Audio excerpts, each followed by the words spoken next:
I'm very happy that we get to talk about your work, Notebooks of Leonardo da Vinci. And I'm going to start with something that you obviously know about something that da Vinci wrote because it's part of the libretto of your piece, which is a painting is a poem seen but not heard. A poem is a painting heard but not seen. Do we know what da Vinci's thoughts were on music? The only thing that I really remember from my research is that he has, not many of his paintings survived, but there is one painting of a musician. And some experts believe that Gaffurio, who is a composer, a contemporary of Da Vinci's, and who I actually quote in the third movement of Notebooks of Leonardo da Vinci. And that was partially the reason why, is because people think that they may have known each other.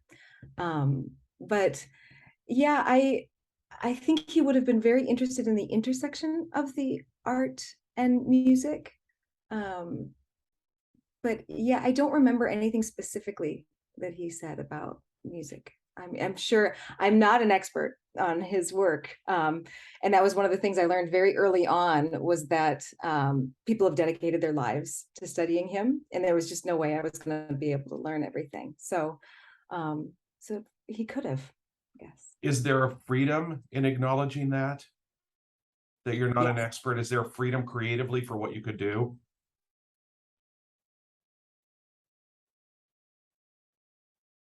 Oh, you've frozen up.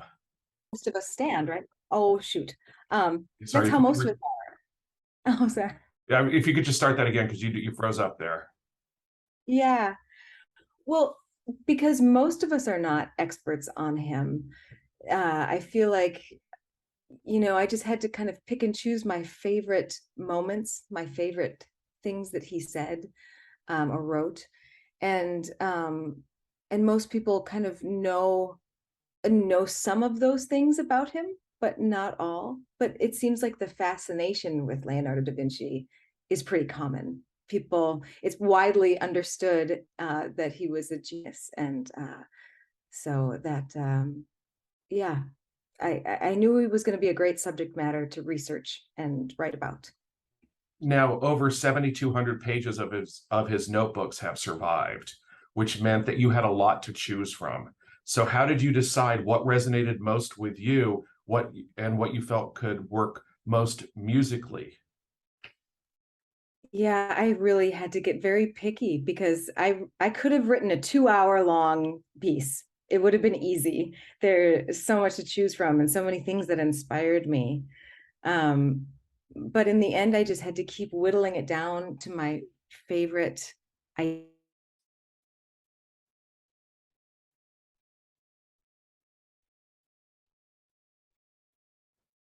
The music would sound, as well as what the visuals would look like. So if I could kind of picture them or hear them together, then that was more likely to make it into the final libretto. But I think I had 4 or 5 different versions of that libretto before I settled on this one. I will tell you that you are freezing up occasionally, so I don't know if there's something with the signal at your beautiful hotel. Do you want me to try it on my like through my cell phone? You can. I can pause the recording and you can sign off and then sign back on. Let's try that. All right, I'll see if great. that works. Thank you. Mm-hmm. So you were talking about how there was so much to choose from that you could have written a 2 hour piece. So what was the process of selecting what most intrigued you and what was going to work best for you musically? Well, when I write these big, larger works, I tend to think of an arc. What story am I telling throughout this entire piece? And I knew right away what I wanted for the opening. I knew what I wanted for the ending. Those two things kind of came to me pretty quickly. Although for a long time, I thought the Vitruvian Man movement might be last, but instead he's kind of the centerpiece right in the middle of the work. But yeah, there were probably 4 or 5 different versions of this libretto that I kept whittling down to try and make it a manageable amount of text to set. And what ended up making the cut is the text that I not only could tell or had inspiration for what I thought the music was going to sound like, but also I could picture something visually that would go well with it. So those tended to be the things that won out in the end. Now, he wrote in Italian, and of course, he wrote from right to left, which is different than we write today. And I'll get to that in a second. But in terms of the Italian, how did you choose to put the libretto in English versus Italian? Oh, because I think trying to sing it in vernacular Italian would have been a bit of a nightmare, and I didn't want to set it that way. It a foreign language, puts a little bit of a barrier there, and because it has visuals, but there are no subtitles. I wanted the text to be easily understood and heard. And so it needed to be in English. Plus, I just, as an American and as a person who only speaks one language, it felt right for me to be able to just write it in English. And what was really neat about that too is that because it's so old, his work has been translated many, many times. And so I got to go through different translations and kind of pick my favorite translations of different texts, because I did find variations within them. Do you think there's an inherent poetry to the way he wrote? Yeah. Well, I think artistic people like him, everything they do is art. His handwriting is beautiful. The way he thinks is, big ideas and very artistic. And I do. So about that writing, right to left, which I think is really interesting. That's so the antithesis of how we would write, today. And you start with the visual in the video of writing out exactly as he did.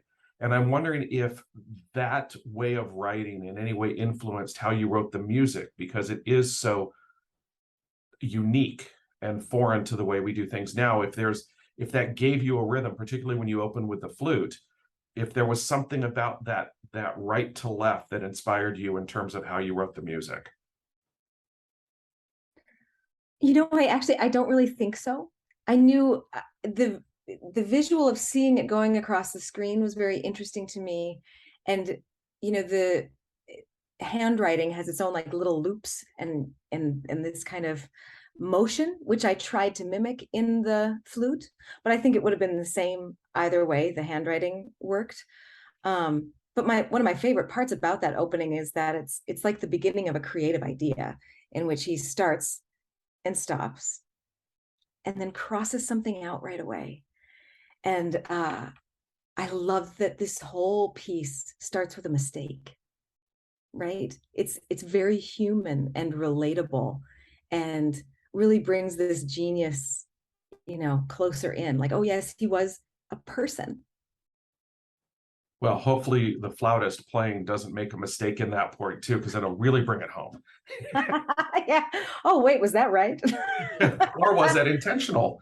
Right. It's Yeah. 2022. Anything's possible in contemporary music, right? That's true. That is one lovely thing about writing in this day and age, is that, was it a mistake or was it supposed to be that way? Yeah.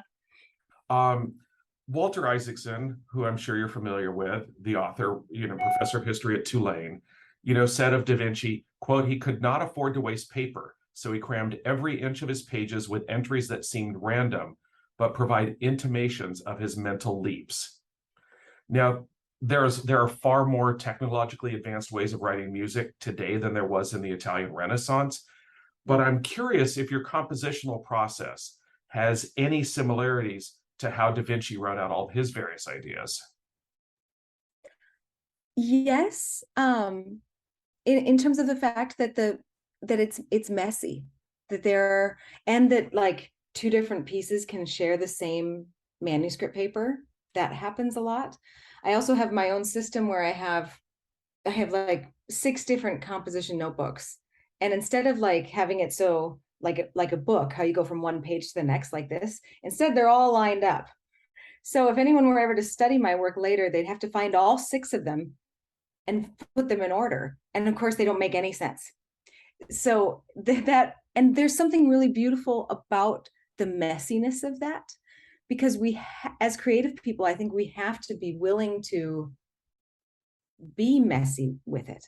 to cross things out, to scribble, to sometimes I draw pictures of what I want texture to look like, or even would draw a picture of what I imagined it would look like on the screen. So yeah, I think I yeah, it's relatable. So your job on a certain level, or historian's job when they look back at what you've done, is to make order out of chaos. Most definitely. Uh-huh. um, what inspired you most musically, the drawings or the words? Because they play an equal part in the finished piece, and I'm just wondering where you took your greatest influence. I think it's part of the magic is that it all gets thrown in there. One of the ways I love to think about composition is it's like I'm a witch with a big cauldron, and all these things that I love and that influence me get tossed into this big pot, and then I stir it around, and then what comes out of it is what's me. It's the confluence of all those different elements and what inspires me, that makes it out of there. And and you never know what those things are going to be until you're doing it, until you're doing the work. The work had its premiere in 2019, if I'm remembering correctly, and I know it's been performed multiple times since, in spite of the pandemic. But with the pandemic, there was some downtime. Did you revisit the work, or do you, once it's done, it's done? So it had its premieres in 2019 in the spring, and I think there were maybe 4 or 5 performances of it that spring. And after that, in the summertime, we did go back into the film and tighten a few things up, and I went back into the score, tightened a few things back up. So it did receive a round of edits and corrections and things like that to make it even better. But after that, it was really, I was really proud of it, and it felt very polished and ready to go. And you were okay to let it grow up and be its own thing. Yep, that's what we have to do. You have to, like, it's like birthing something, you nurture it, and then you send it out into the world and kind of see what they're going to do, if they're going to yeah, it's a really fun process to watch. I know you addressed this in your TEDx talk, but I'm intrigued by the idea that since music is a living, breathing thing, and every conductor brings their own take to it, that the music does not have to be slave to the video, that there is actually a way to speed up or slow down the video so that it is in sync with however that conductor or that organization wants to present the music. Could you briefly sum that up? Yeah, so I found out about this new technology in 2014 when I was writing an opera, and we were going to use projections. And so one of my friends from graduate school says, you got to look at this new technology that was just created. And so I did, and we realized that for that project, it didn't really make sense because our projections didn't need to sync at a high level of, it didn't need to be that exact. So, but learning about the technology was huge inspiration. Because I've always been a very visual person. I love art, and I've always loved music videos, pop music videos. But what makes it the most magical to me is when it syncs up, when the visuals really line up and the visuals become rhythmic along with the music. That really makes my blood sing, just like, or hum. I just love that experience, watching and listening together. So I knew I wanted to do this. I wanted to figure out how to do it. So then I just had to create this project and make it happen. So were all the film and video elements later constructed to fit the music? Yes. Yeah. So you think of like how a movie is made, and it's the opposite way, right? The film is created, and then the score matches and supports the drama of that story. And this is the reverse of that. But like in film, they can say, I need a couple more bars here so that I can extend this shot. Did your filmmaker come back to you and say, it'd be really great if I had just a few extra beats here? No. That's great. Yeah. Well, I picked a really great collaborator. Isaac Gale is also a musician as well as a filmmaker, so he understands pacing and, how the swell of things and how the music was going to work in that way. But what impressed me the most is that the only thing he had to work from was a MIDI recording. So he was listening to computer playback of this music, which sounds really quite dumb, and was able to still create something that matched it beautifully. That's terrific. Well, the video does work very well with the piece. Um, these notebooks have inspired all kinds of other artists before you. I guess most recently, 19 years ago, Mary Zimmerman created a play, Notebooks of Leonardo da Vinci. Why do you think these notebooks are so inspirational for creative artists? What is it? What is it that he has put into these 7,200 pages that survive that inspires you as a composer, that inspires her as a playwright, that has inspired countless other people?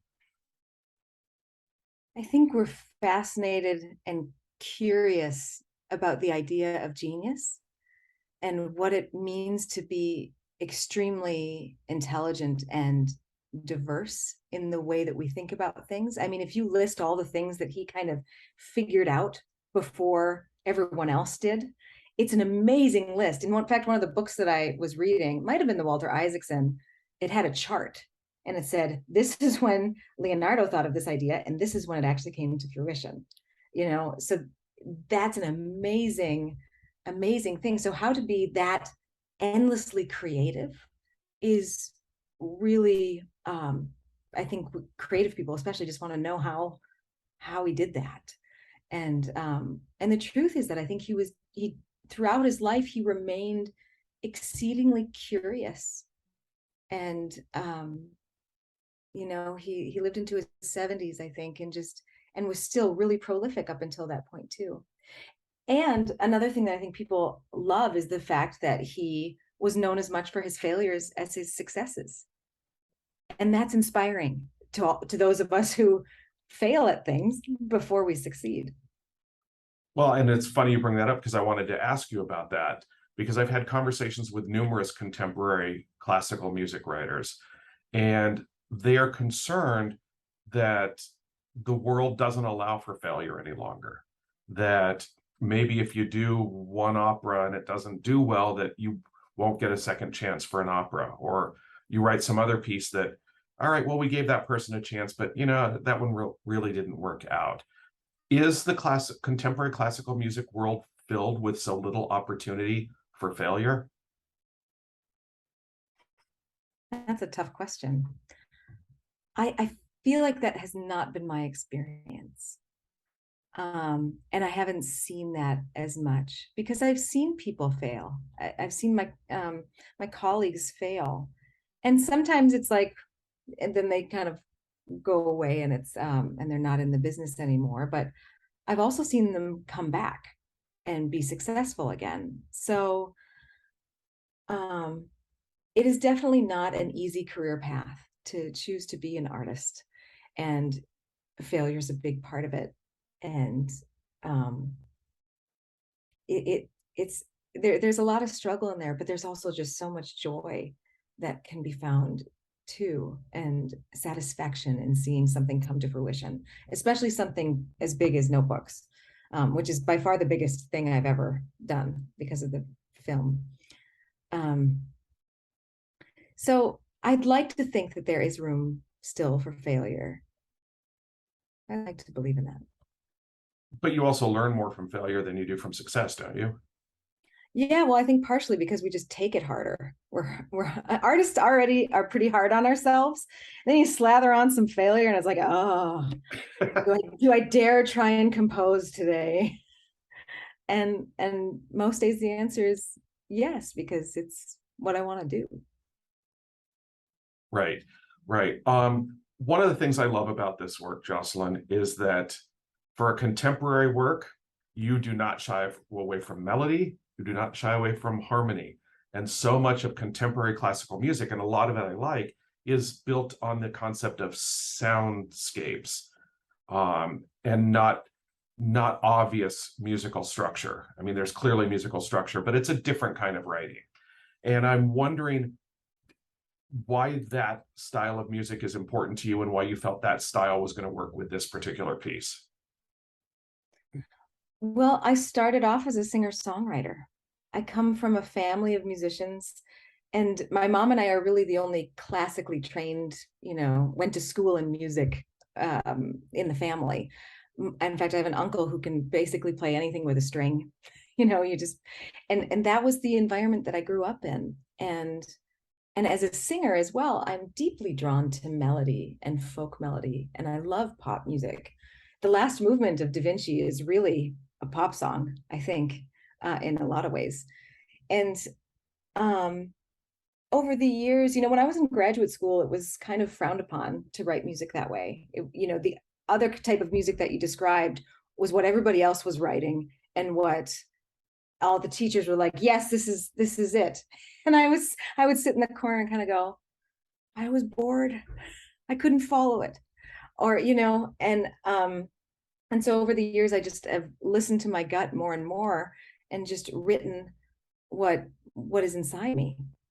And the truth that I think not a lot of people want to admit is that writing great melodies is harder than you think. It's not it's not an easy task much of the time. In fact, in so many ways, writing music that is simpler is harder. Right. And do you write from the bottom up? Well, I'm a pianist, so I often sit down at the piano and improvise and sing over the top, and that's my process, really, mostly. Right. Um, Da Vinci contemplated how two paintings have exchanged the senses by which they pierce the intellect. As a composer, how do you think this work pierces not the intellect, but the emotion at the core of Da Vinci's perspective on life? Haha, another great question. Thank you. Um, well, he had so many profound statements. I think some of my favorite lines are in the ending. Wisdom is the daughter of experience. And also where knowledge comes from and how it's based on our own experience. Everything is through that lens, who we are.